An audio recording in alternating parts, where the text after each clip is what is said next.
Hacemos una prueba de sonido. O por mucho o por poco. ¿Estás grabando? ¿Lo estás grabando? ¿Así? Muy bien. Feliz sábado y feliz año. Siempre es un privilegio predicar el primer sermón del año, como también el último. Normalmente en el último hacemos un resumen de lo que el Señor ha hecho por cada uno de nosotros, pero en el primero tenemos que transmitir esperanza, porque un nuevo cuaderno de 365 páginas se abre para cada uno de nosotros y no sabemos cómo van a ser completadas esas páginas. Cómo quisiéramos saber el futuro, ¿verdad? Como si quisiéramos saber cómo nuestros pasos serán guiados a lo largo de este año o a lo largo de nuestra vida. Y el Señor nos muestra el futuro cuando nosotros sabemos ver. Por eso el himno con el cual comenzamos dice: abre mis ojos a la luz. Tu rostro quiero ver, Jesús. Yo no sé cuántos prestan atención a la letra de los himnos mientras la están cantando. Los himnos son oraciones. Por eso el tipo de himnos que se cantan dentro de la iglesia adventista tienen varias estrofas con pensamientos profundos, destinados a impactar los corazones y las mentes y a volcar nuestra propia experiencia en la letra de esos himnos. Durante muchísimos años tuve el privilegio de cantar en coros y les puedo asegurar que algunos de esos cantos me conmovían de tal manera que casi no los podía cantar, porque sus letras tocaban las fibras más íntimas del ser, aunque los cantábamos una y otra vez. Mis hermanos, ver en un mundo que está ciego es todo un privilegio.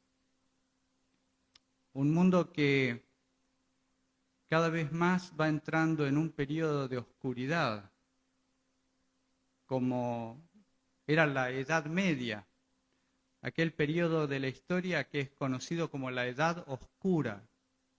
Estamos entrando nuevamente en un periodo así, y basta nada más mirar a nuestro alrededor para darnos cuenta cuán tremendas son las cosas que están ocurriendo.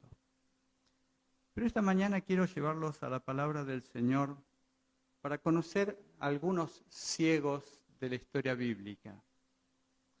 Si ustedes me acompañan, tenemos allí en Marcos.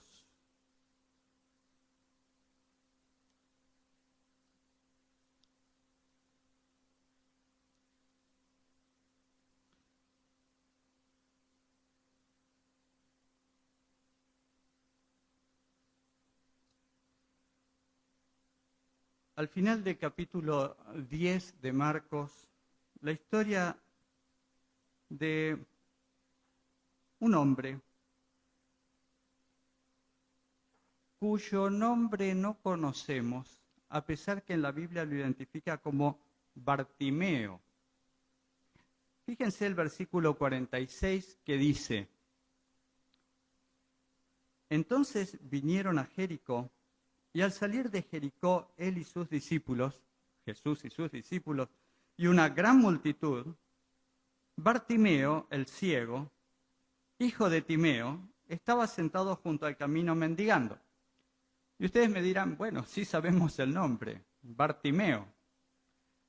Pero ¿saben qué? Bartimeo quiere decir hijo de Timeo. Bar, en hebreo, es hijo. Y Timeo era el nombre del padre, porque lo aclara a continuación. Bartimeo, el ciego, hijo de Timeo. O sea, está diciendo una redundancia, dos veces lo mismo. Sabemos que era hijo de Timeo, pero no sabemos su nombre. Sabemos que era ciego y que era ciego, pero no era sordo, porque dice que había oído acerca de Jesús Nazareno y entonces comenzó a dar voces y a decir: Jesús, hijo de David, ten misericordia de mí. Entonces Jesús, deteniéndose, mandó llamarle. Y llamaron al ciego diciéndole: ten confianza, levántate, te llama. Él entonces, arrojando su capa, se levantó y vino hacia donde estaba Jesús. Respondiendo Jesús le dijo: ¿qué quieres que te haga? Porque él no había dicho qué era lo que quería que Jesús le haga, simplemente había dicho: ten compasión de mí. Bueno, ¿qué quieres que haga?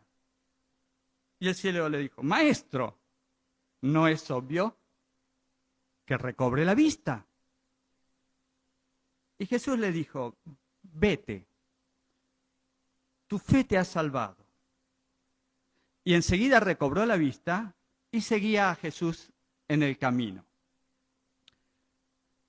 ¿Fe en qué había tenido el hijo de Timeo? ¿Fe en quién o en qué? ¿Fe en que Jesús era un milagrero que podía restaurarle la vista? ¿Esa era la fe que le había devuelto la visión a Bartimeo? En parte, porque lo que verdaderamente estaba demostrando Bartimeo era que creía que Jesús era el Mesías, porque él dijo: Hijo de David, ten misericordia de mí. Y lo dijo en varias oportunidades. Y para la mente de aquella época, el hijo de David era el Mesías.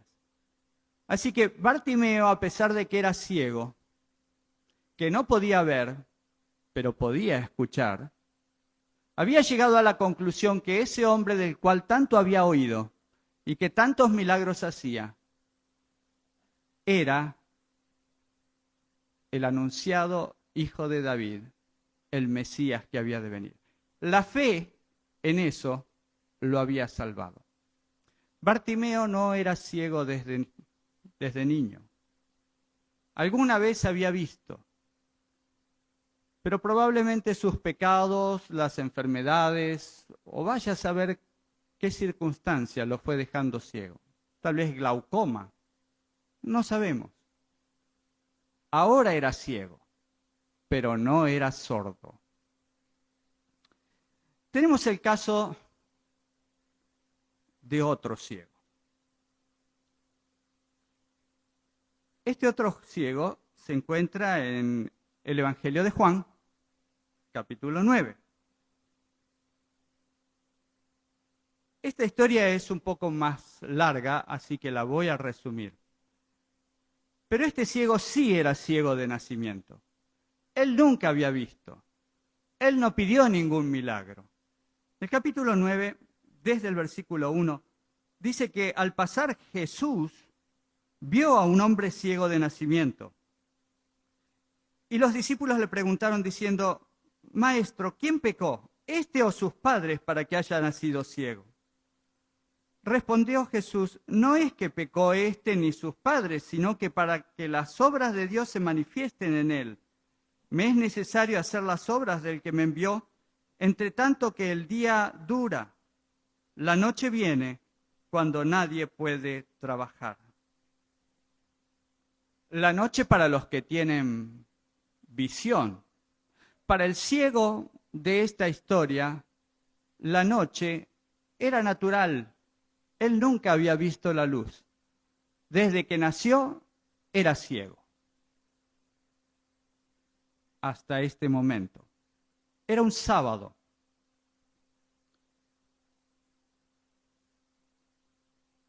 El versículo 5 dice: entre tanto que estoy en el mundo, luz soy del mundo.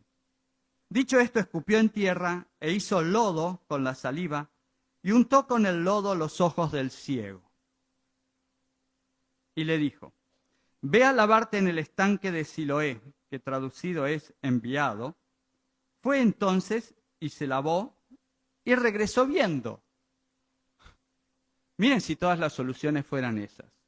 Hay gente que utiliza lodo para distintas aplicaciones, a veces algunos para el reuma, otros para las picaduras de insectos. Jesús utilizó lodo para devolverle la vista a este ciego.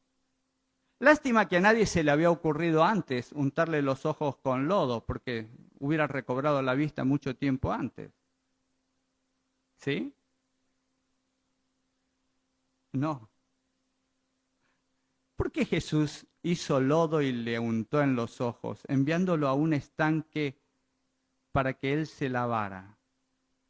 A Bartimeo no hizo nada de eso, simplemente le dijo, tu fe te ha salvado y ya está. Ahora Jesús hizo lodo. ¿Recuerdan que les comuniqué recién que era día sábado?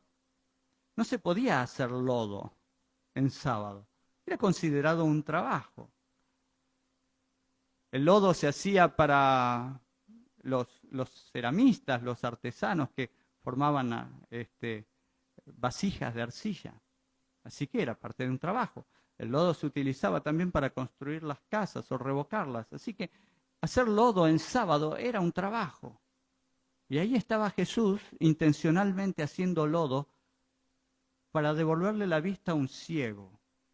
¿Será que todo esto tiene una lección para nosotros? Y sí, porque cada cosa que está en la Biblia tiene una lección para nosotros. La historia de Bartimeo, la historia de este ciego, el nombre del estanque a donde fue a lavarse, tiene una lección para nosotros. ¿Recuerdan el nombre del estanque? Siloé, que es traducido enviado. Fue enviado este ciego a lavarse el lodo. También otra tarea prohibida en sábado. ¿Estaba Jesús irritando a los sacerdotes, a los fariseos que eran tan estrictos de la ley a propósito? Porque eso fue lo que pasó. Si leemos la historia más adelante, vemos que los vecinos y los que antes le habían visto que era ciego decían, ¿no es este el que se sentaba y mendigaba?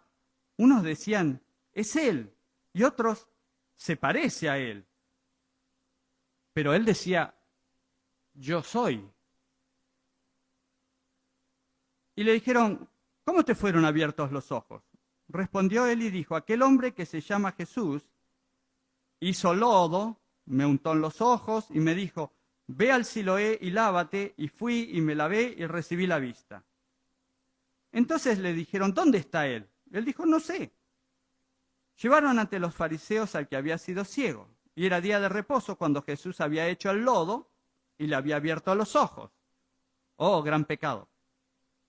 Volvieron pues a preguntarle también los fariseos cómo había recibido la vista, y él les dijo, me pasó lodo sobre los ojos, me lavé y veo. Entonces algunos de los fariseos decían, ese hombre no procede de Dios, porque no guarda el día de reposo. ¿Por qué no guardaba el día de reposo? ¿Porque había curado al ciego o porque había hecho lodo? Pues había hecho lodo. Fíjense qué gran pecado. Para ellos era un gran pecado. Otros decían, ¿cómo puede ser un hombre pecador? ¿Cómo puede un hombre pecador hacer estas señales? Y había discusión entre ellos. Entonces volvieron a decirle al ciego, ¿qué dices tú del que te abrió los ojos? Y el ciego dijo, ¿qué es un profeta? ¿Qué había dicho Bartimeo de Jesús? Que era el Mesías, el hijo de David. Este ciego no sabía nada. Es más, no pidió que le devolvieran la vista.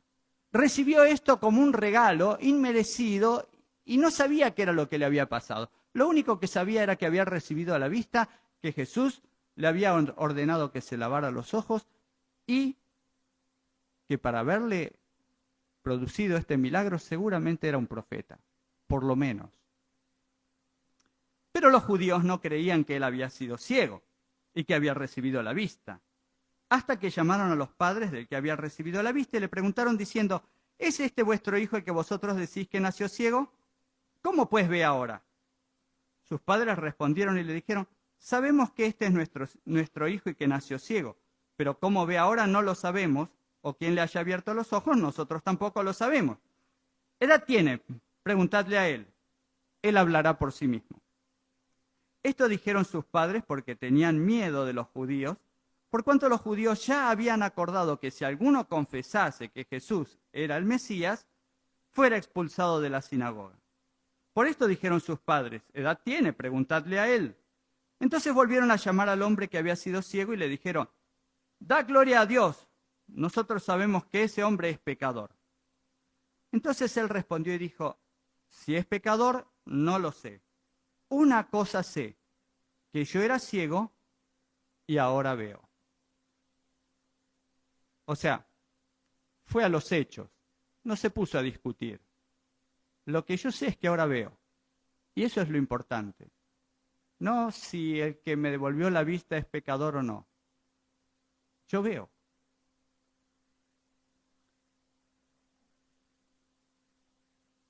Versículo 26. Le volvieron a preguntar, ¿qué te hizo? ¿Cómo te abrió los ojos? Él les respondió, ya os lo he dicho y no habéis querido oír. ¿Por qué lo queréis oír otra vez?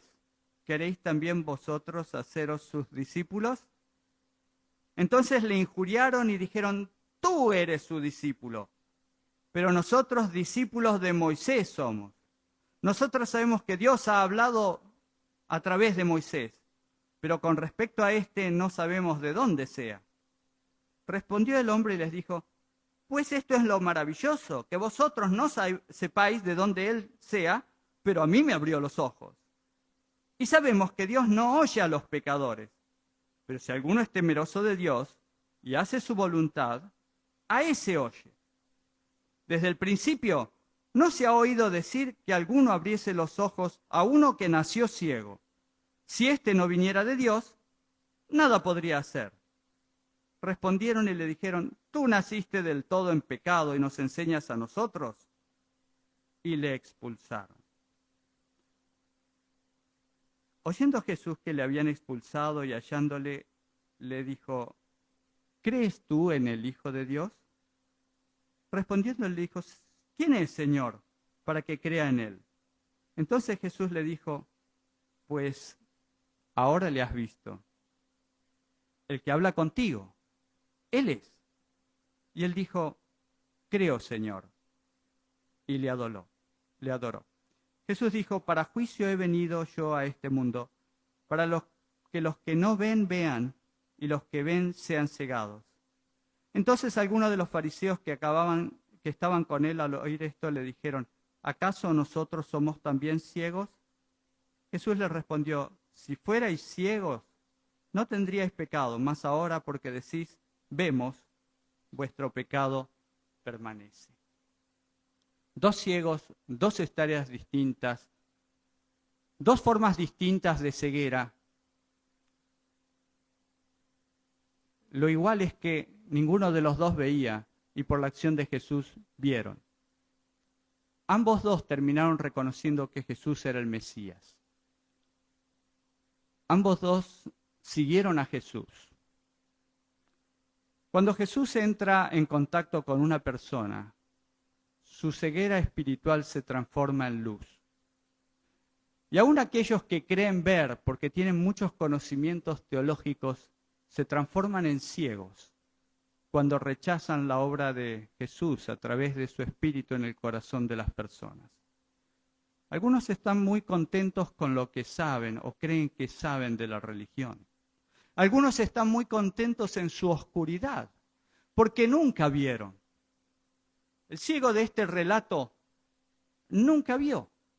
Su vida, lo normal de su vida, era no ver, vivir en la oscuridad. Y en el mundo de hoy hay muchas personas que viven en la oscuridad sin saber que Jesús está pasando al lado de ellos, porque nadie les contó de Jesús. Y ellos están conformes con su forma de vida y con su oscuridad, porque nunca vieron la luz. Pero Jesús quiere entrar en sus vidas, iluminarlos y transformarlos en discípulos suyos. Bartimeo quería ver, porque una vez había visto, una vez había estado en comunión con la luz, sabía lo que eran los colores, sabía lo que eran los paisajes, sabía lo que eran los rostros de las personas y lo extrañaba. Ansiaba ver otra vez y cuando escuchó que Jesús se acercaba a Jericó, él empezó a gritar por su salvación. Muchos hoy están lejos de Dios. Alguna vez estuvieron cerca y después se fueron. Se alejaron y están queriendo volver. Están esperando que alguien les tienda la mano, que alguien los llame de vuelta al redil.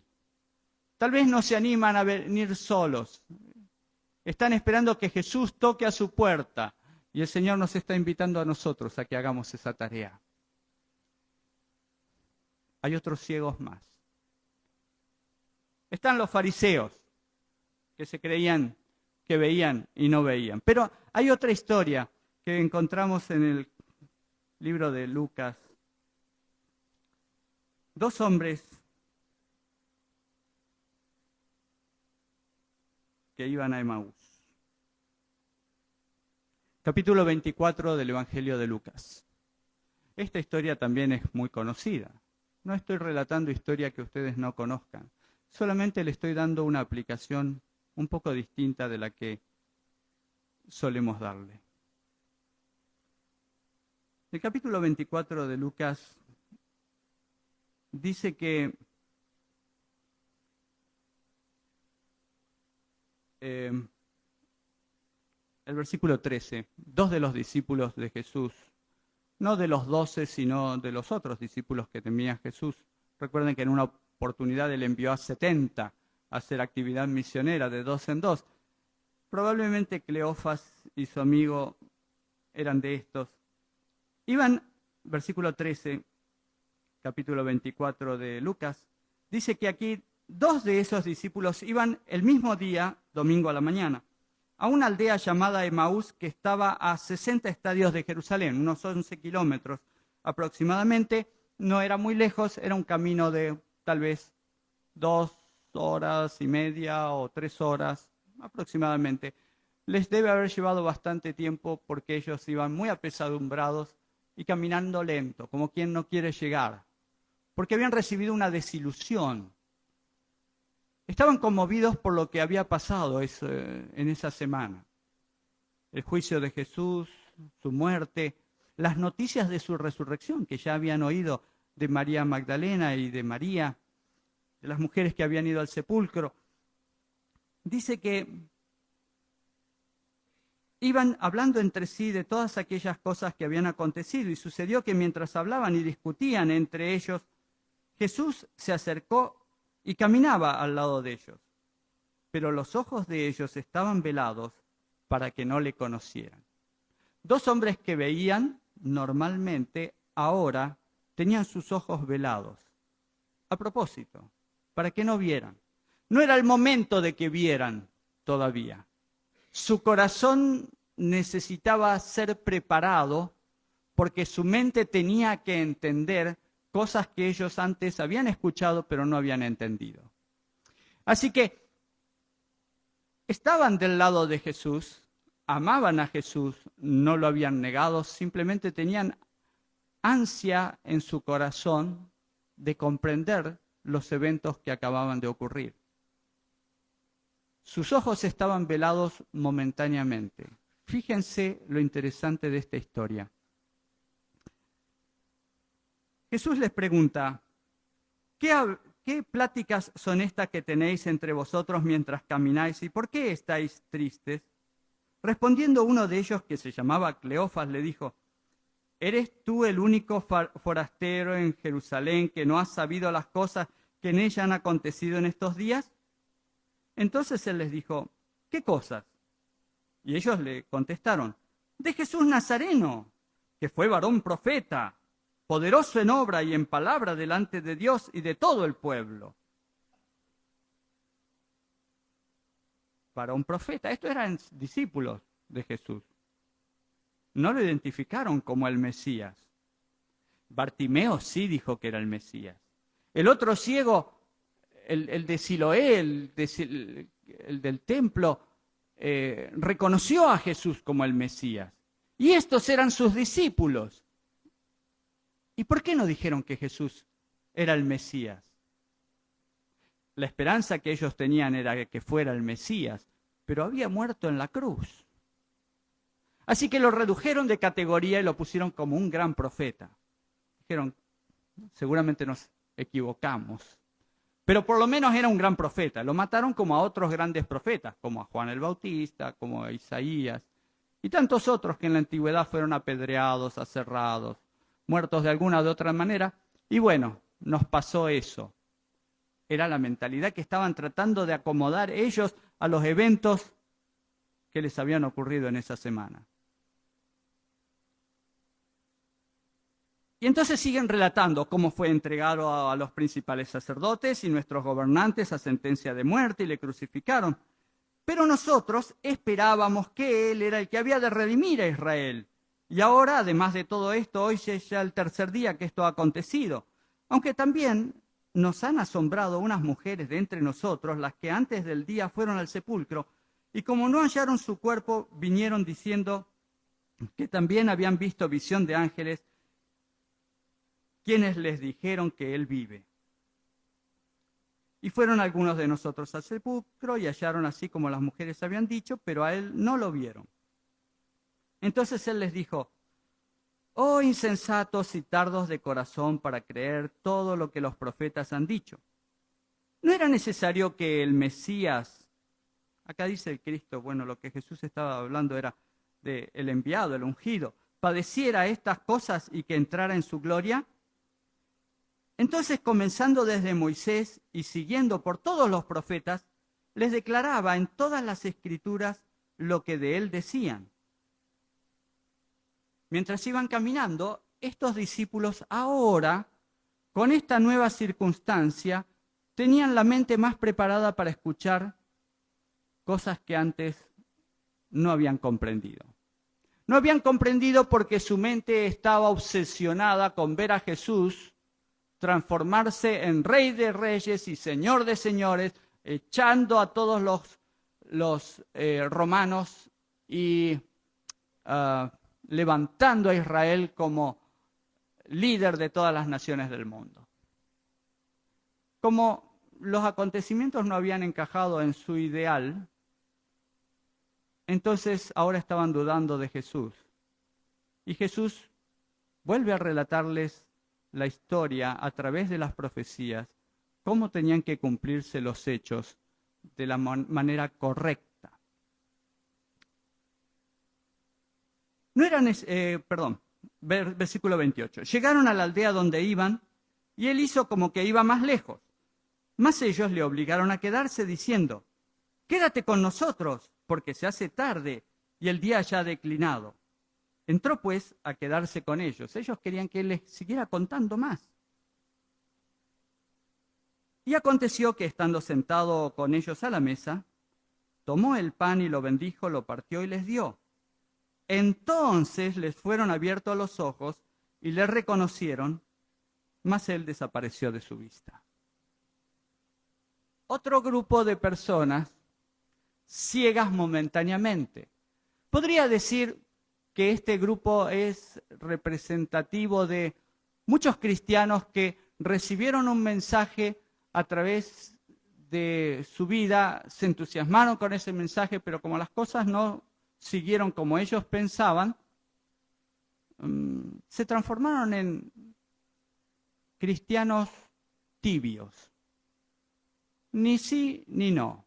Vamos a seguir por este camino a ver qué pasa. Bajaron sus expectativas, las acomodaron de acuerdo a un cristianismo que a ellos les convenía.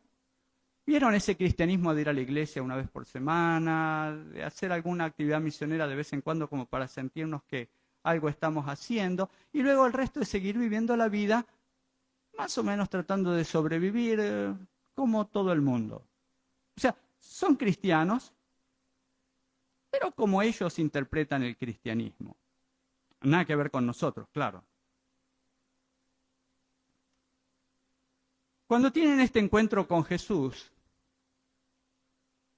entonces empiezan a escuchar cosas que se les habían pasado y Jesús se les presenta en un momento de gran angustia.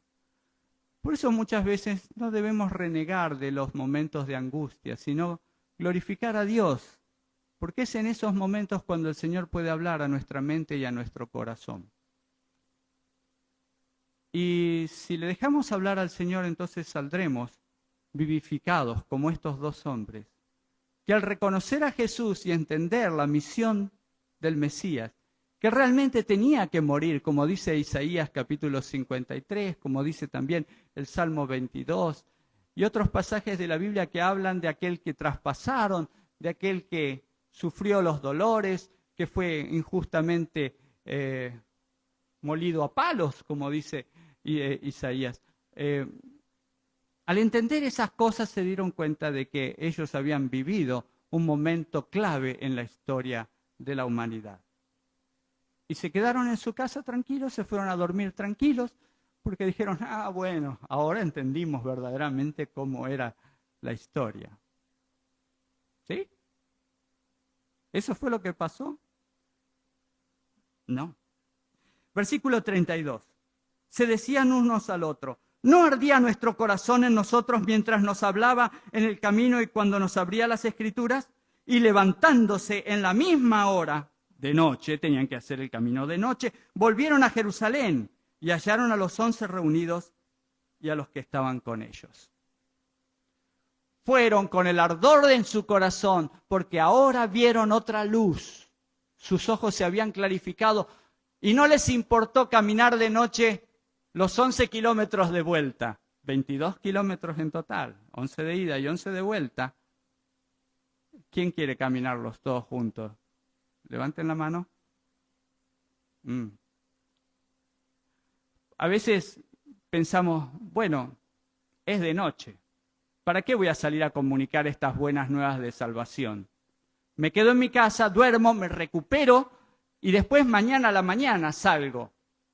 Pero ellos no pensaron así. Ellos pensaron en sus hermanos que estaban en Jerusalén padeciendo angustia y dijeron, vamos a cortarles el tiempo de angustia, volvamos a decirles lo que acabamos de escuchar y lo que acabamos de ver. Es el verdadero cristianismo. Aquel que arde en deseos de comunicarle a otro las buenas nuevas de salvación. Estos son los ciegos del Nuevo Testamento que se identifican con nosotros en algunos casos, con otras personas de nuestra sociedad en otros casos. Pero hay más ciegos. En Génesis se nos relatan las historias de otros ciegos. En la época de Noé, los ciegos de aquel tiempo, aunque veían que el arca prosperaba, no se inmutaban. Ellos preferían escuchar las voces que decían, no puede llover, nunca llovió y no puede llover. Así que quédense tranquilos, Moisés está rematadamente loco. Ese barco que está construido en tierra firme en medio de la pampa argentina, nunca va a llegar al mar, nunca va a flotar, nunca va a haber una inundación. Durante más de 1500 años las cosas han sido así y seguirán siendo así.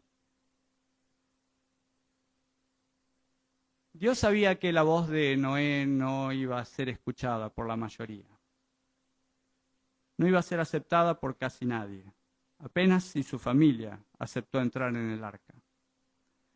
Pero en el último instante, cuando ya el tiempo de gracia estaba terminando porque la lluvia iba a venir y la puerta del arca se iba a cerrar, en su misericordia, Dios hizo el último llamado de una forma sobrenatural. Detrás de las colinas, decenas de animales empezaron a venir, de dos en dos, perfectamente formados uno detrás del otro, acercándose hacia el arca sin que nadie los condujera, y entraron al arca. Elena de White relata este momento en el libro Patriarcas y Profetas y dice que la gente estaba expectante. Nunca habían visto un espectáculo así. No se imaginaban qué era lo que había pasado, cómo esos animales salvajes estaban entrando al arca, solos. Y cuando terminaron de entrar, muchos pensaron, ¿y si fuera verdad? Pero tenían miedo a las burlas de los que estaban allí alrededor. Ángeles de Satanás estaban posesionando a algunas de esas personas para que se burlaran definidamente y decididamente de Noé y amedrentaran a otros que querían creer. Pero eran tan cobardes que no tenían valor de tomar la decisión. Y a pesar de que vieron este hecho sobrenatural, prefirieron no ver. Prefirieron justificarse y decir, debe ser algún truco de Noé. Y Noé se paró en la puerta del arca e hizo el último llamado y nadie respondió.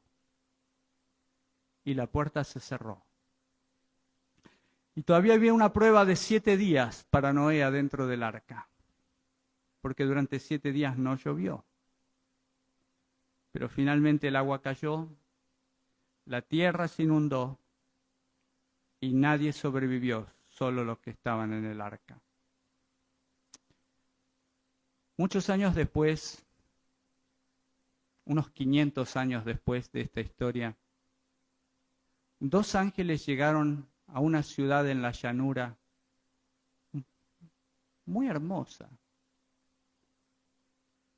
La gente tenía mucho tiempo libre y se habían dedicado a hermosear esa ciudad y a entretenerse en distintas cosas malsanas que los habían llevado a transformar esas ciudades, eran 5, en ciudades de depravación, de violencia, de homosexualidad. Un hijo de Dios vivía en ese lugar con su familia. Había descendido desde el campo a la ciudad para buscar ventajas, porque en esas ciudades había buenas universidades y buenos lugares para desarrollarse económicamente y había un nivel cultural elevado y él quería lo mejor para su familia. Él deseaba que su familia la pasara bien y a su esposa le gustaba vivir en una casa cómoda y no en una carpa, como había vivido con su tío Abraham. Así que Lot, que se había transformado en una persona adinerada, le dio a su esposa lo que ella quería, el lujo que ella quería, a sus hijos, la bendición de ir a buenos colegios en la ciudad y de vivir en ese lugar y de buscar cónyuges en ese lugar, pero lamentablemente no les transmitió el sentido espiritual de lo que él había vivido con la familia de Abraham. Y aquel atardecer, cuando él estaba sentado en la plaza de la ciudad, vio a 2 distinguidos viajeros, a quienes invitó a su casa y el resto de la población dijo, qué lindos muchachos, vamos a violarlos. Y Lot los defendió.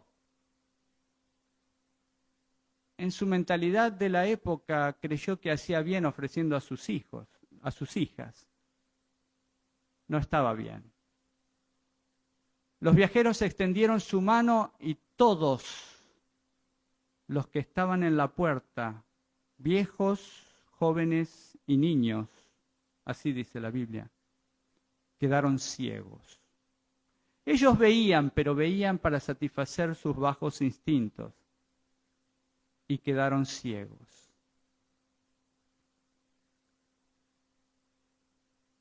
Y Lot se salvó como quien deja la lana en el alambrado y perdió todo.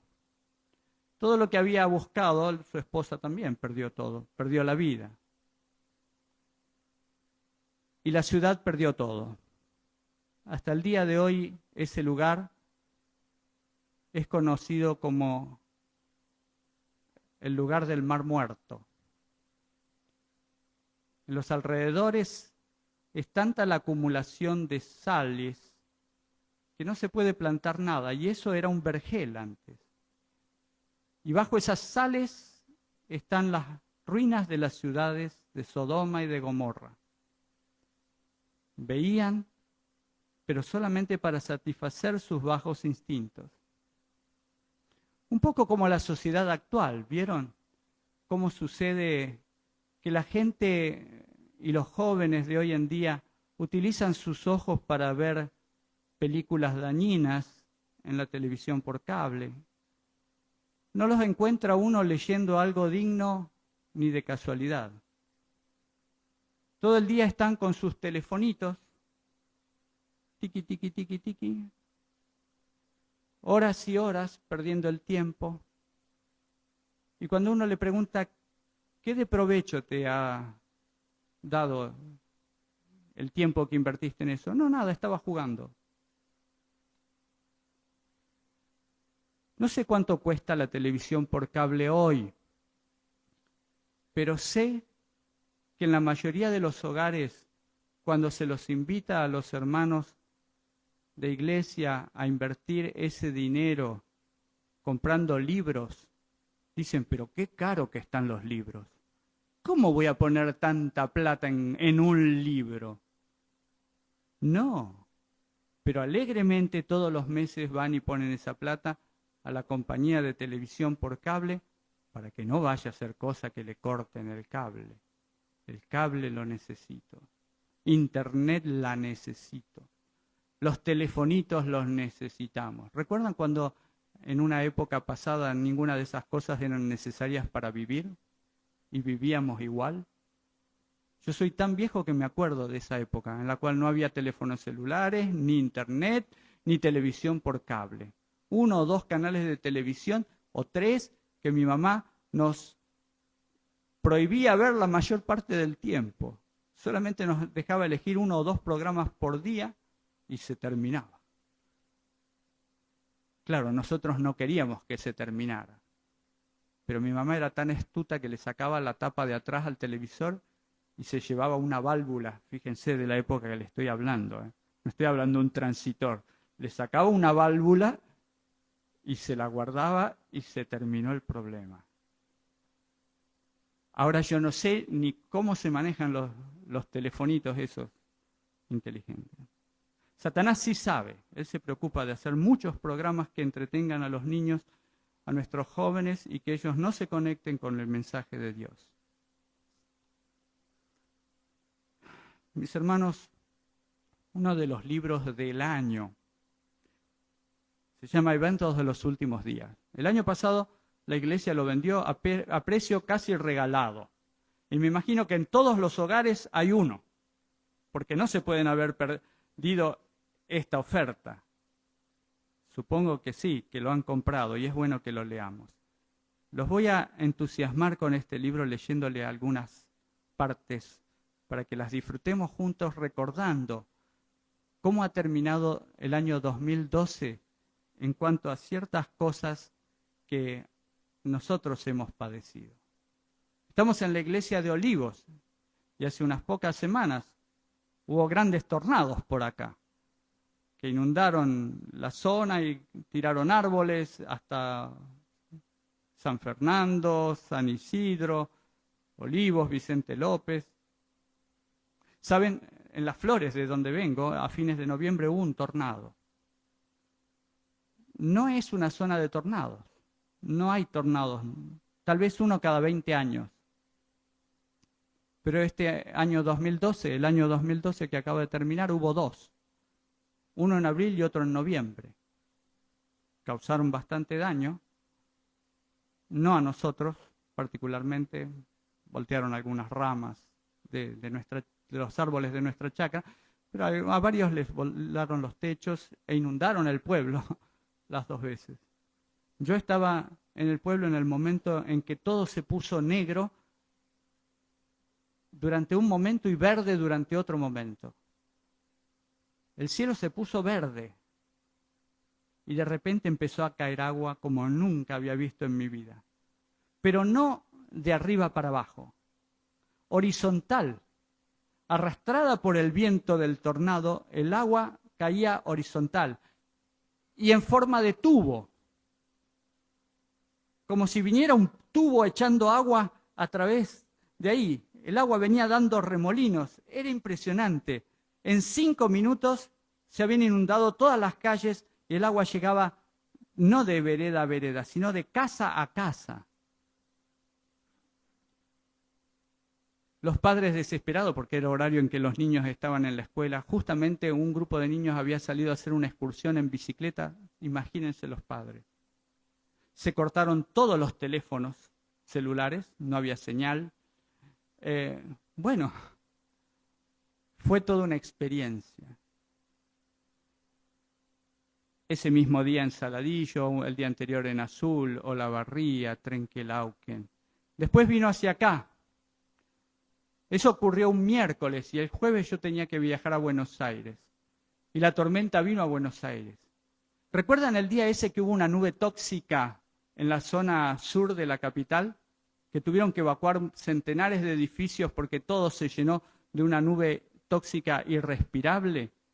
Bueno, ese día, más tarde, se largó una tormenta que inundó toda la ciudad y causó un caos terrible por todos lados. No se podía pasar por ningún lado, las calles estaban inundadas, los autos estaban siendo arrastrados por el torrente de agua, por los ríos de agua.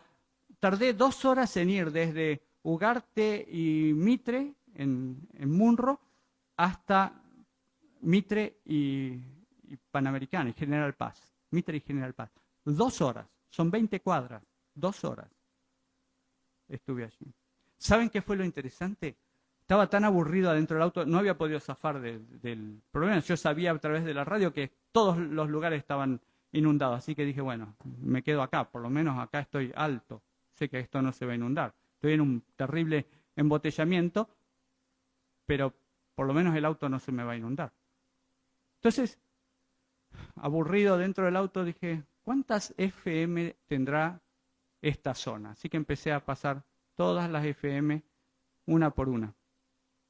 Y llegué a un programa que estaba terminando y el locutor dice así: tornados en Olavarría, tornado en Azul, tornado en Saladillo, tornado en Trenquelauquen, tornado en Las Flores, tornado en Buenos Aires, inundación, nube tóxica, caos en el tránsito. Dios nuestro, estamos en tus manos. Haz de nosotros lo que quieras. Si tú quieres, mañana estaré otra vez con ustedes. Y si no, que se haga su voluntad. Y así termino este programa. Hasta mañana. Tal vez estaba traduciendo el pensamiento de muchas personas que al ver hablar a Dios a través de la naturaleza, se empiezan a preguntar, ¿qué está ocurriendo? Saben, Dios nos habla a través de la Biblia, a través de sus profetas, pero también tiene otro libro, con el cual habló durante 2000 años, hasta que Moisés escribió las palabras del Génesis, del Pentateuco. Dios hablaba a través de la naturaleza y directamente con sus hijos. Hablaba directamente con Enoc, hablaba directamente con Adán, hablaba directamente con Moisés y con Noé y con Abraham. Luego nos habla a través de su palabra escrita, pero la naturaleza sigue siendo la palabra de Dios. Y la usa en los momentos extremos, cuando ya no queda otra alternativa, porque la gente se niega a leer su palabra. Entonces Dios utiliza las inclemencias del tiempo, del clima, los tornados, los huracanes, los incendios, las sequías, las inundaciones, los volcanes, los terremotos, los maremotos, los tsunamis, para llamar al mundo a preguntarse qué está ocurriendo. Elena de White lo dice en Eventos de los Últimos Días, que al acercarse el fin de la historia, en el mundo comer, beber y vestirse se convierten en el blanco de la vida. Precisamente tal estado de cosas existió antes del diluvio. Y este estado de disipación es una de las evidencias sobresalientes de la pronta terminación de la historia de esta tierra. En las escenas finales de la historia de esta tierra, la guerra prevalecerá. Habrá epidemias, mortandad y hambre. Las aguas del abismo rebasarán sus límites. Incendios e inundaciones destruirán la propiedad y la vida. Debiéramos estar alistándonos para las mansiones que Cristo ha ido a preparar para los que le aman.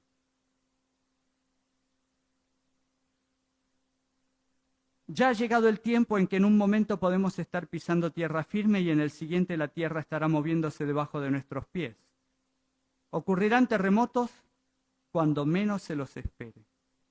En incendios, inundaciones, terremotos, en la furia de las grandes profundidades, en calamidades por mar y tierra se da la advertencia de que el Espíritu de Dios no contenderá para siempre con el hombre.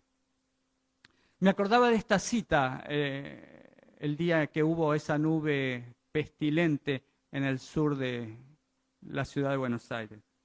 Dice Elena de White, Satanás está obrando en la atmósfera, la está envenenando y nosotros dependemos de Dios para la protección de nuestras vidas, de nuestra vida actual y eterna. Y por encontrarnos en la posición en que estamos necesitamos estar bien despiertos y plenamente consagrados, completamente convertidos y cabalmente dedicados a Dios.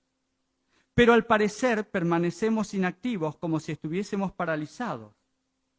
Dios del cielo, despiértanos. Dios no ha impedido que los poderes de las tinieblas hagan su obra mortífera de viciar el aire, una de las fuentes de vida y alimento con elementos mortíferos. No solo ha sido afectada la vida vegetal, sino que el hombre mismo sufre de pestilencia. Estas cosas son el resultado de gotas de las copas de la ira de Dios que caen sobre la tierra y son pálidas representaciones de lo que acontecerá en el futuro cercano. Aumentarán las hambrunas, las pestilencias barrerán a miles. A nuestro alrededor hay peligros procedentes de las potencias externas y de las operaciones satánicas de dentro, pero ahora se está ejerciendo el poder restrictivo de Dios. Dios tiene un propósito al permitir que ocurran estas calamidades. Son uno de sus medios para llamar a los hombres y a las mujeres a la reflexión. Algunas de las páginas del capítulo 2 de Eventos de los Últimos Días que espero que podamos leer a lo largo de este año, porque todas estas cosas ya las hemos padecido en 2012 y muchas más vamos a padecer. Por eso es necesario que tengamos una respuesta directa a la gente. En mis tareas allá en Las Flores tengo la oportunidad de relacionarme con gente del gobierno, del pueblo, con personas que tienen altos cargos educativos o de distinta índole. Es más, podría relatarles que en el programa de Navidad que preparamos para el sábado 22, la esposa del intendente estuvo presenciándolo porque ella misma le había pedido al esposo, ese día había muchos actos y recitales por todo el pueblo, pero la esposa del intendente le dijo, si llega una invitación de la iglesia adventista, yo quiero ir personalmente porque ellos saben hacer buenos programas. Así que estuvo presente y nos saludó, se quedó hasta el final, desde el principio hasta el final. Tuvimos una agradable charla con ella. Un día hablando allá por 2008 con el director de la escuela técnica, que ahora es inspector de escuelas en el pueblo, salió el tema de la crisis europea que estaba comenzando en Estados Unidos, la crisis de las hipotecas, que todavía sigue 4 años después y que cada vez es peor. Pero tuve la oportunidad de relatarle y decirle que todo estaba planificado para que fuera así y que lo que le iba a pasar a Europa era un reflejo de lo que le había ocurrido a Argentina en el año 2001.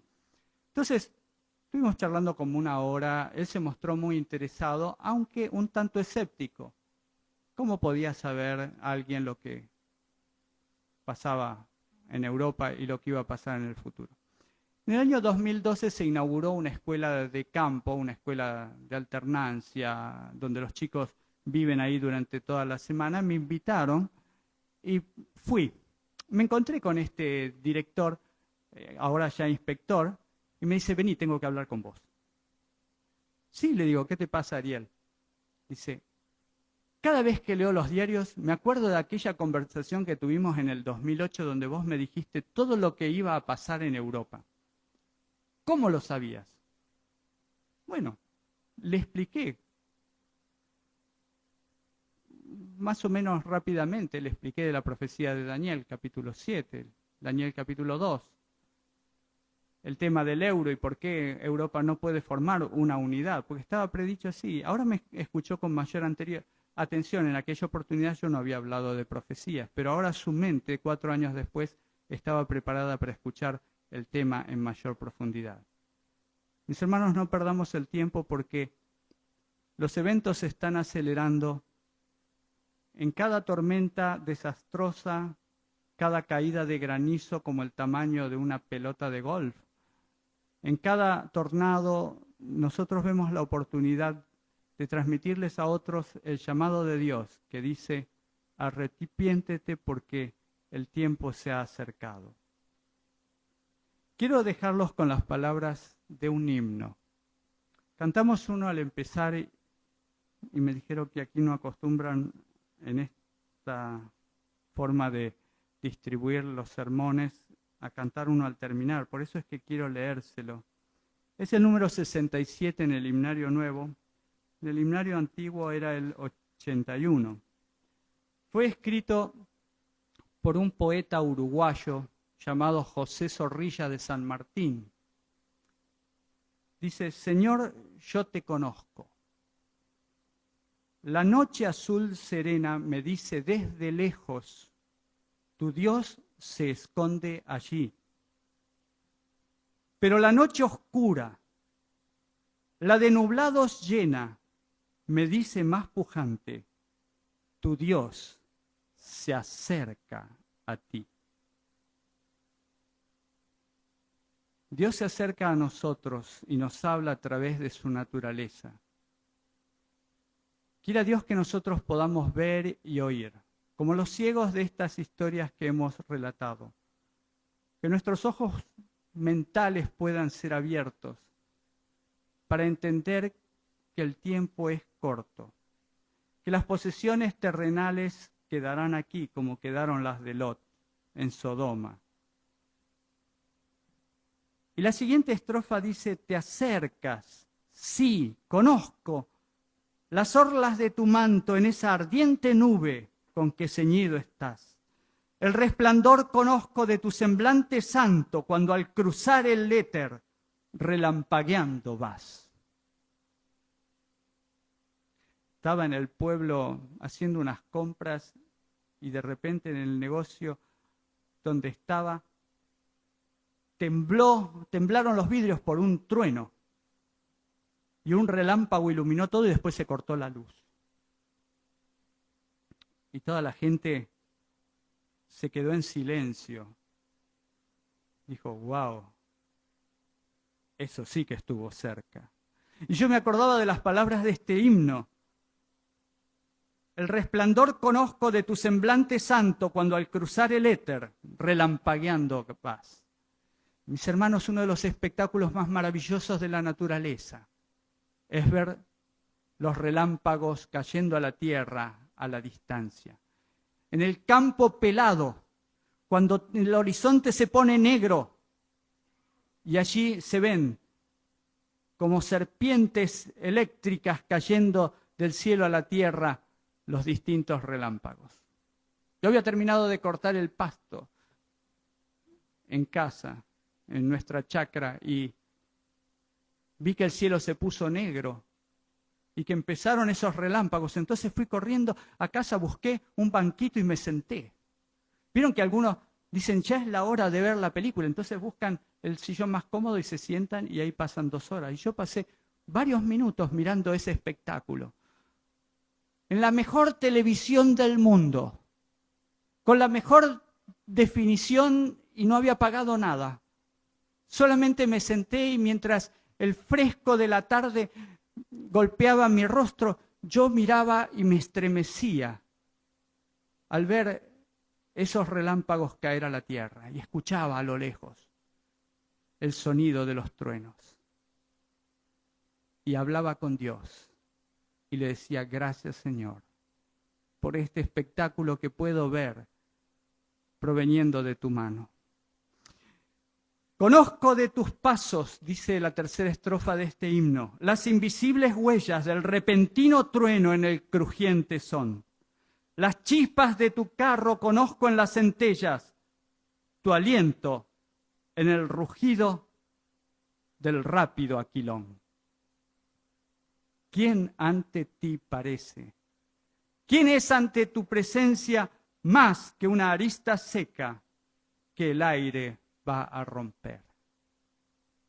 La ciudad es difícil apreciar un espectáculo así, pero yo me sentí como la letra de este himno, que de paso es uno de mis preferidos, no desde aquel momento, sino desde que yo era niño y lo escuché por primera vez, lo adopté como uno de mis himnos preferidos.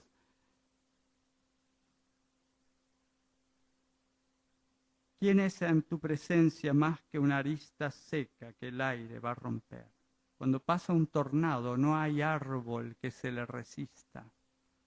Sus ramas crujen y caen y vuelan. Tus ojos son el día. Tu soplo es la existencia. Tu alfombra el firmamento. La eternidad, tu ser. Solamente estando en contacto con la naturaleza uno puede entender este lenguaje. No en contacto con los ladrillos, el cemento, los automóviles, el tránsito, no. Uno no puede ver a Dios en esas cosas. Dios nos habla a través de su naturaleza, lo que Él creó con su mano. Sé que la versión nueva no tiene esta estrofa, que es la quinta, que yo les voy a leer. Dice, Señor, yo te conozco. Mi corazón te adora. Mi espíritu de hinojos, o sea, de rodillas, ante tus pies está. Pero mi lengua calla, porque mi mente ignora los cánticos que llegan al grande y buen Jehová. Que Jehová te bendiga y te guarde. Que Jehová haga resplandecer su rostro sobre ti en este año 2013 y tenga de ti misericordia. Que Jehová alce sobre ti su rostro y ponga en ti y en tu familia y en tus vecinos y en tus compañeros de trabajo